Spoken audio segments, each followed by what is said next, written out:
It's what's for dinner in China. You don't have to look too far to find them, too hard to find them. We're talking about cats and dogs in the grocery store, on the menu, perhaps not for very long. CNN's Emily Chang has more. Crowded in cages, penned behind bars, all for sale. There are several cages here full of cats, presumably just waiting to be sold. This isn't a pet store. It's a wholesale meat market in southern China, where eating cats and dogs is common practice. Frozen dog leg. 这个多少钱? 36 yuan, so that's about $6 for, looks like a lot of meat there.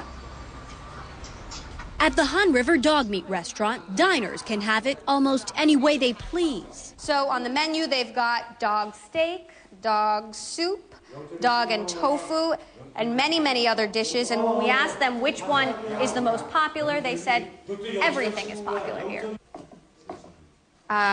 So he's chopping up the dog meat.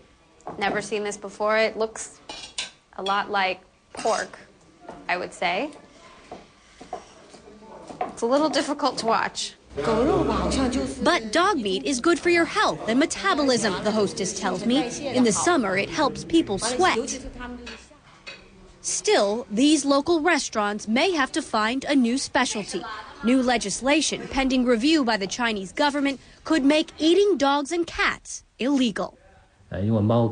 This ban on eating cats and dogs would demonstrate that China has reached a new level of civilization, says this professor who's leading the campaign.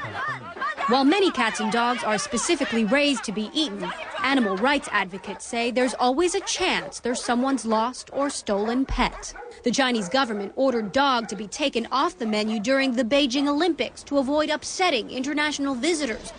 And with living standards rising, China's growing number of pet owners are throwing their support behind a potential ban as well. I would never eat dog meat, this woman says. It's so cruel. But experts say any law against it could take as long as a decade to pass. Until then, it's a la carte, to the kitchen from the cage. Emily Chang, CNN, Guangzhou, China. Well, on that note, let's talk about retirement, shall we?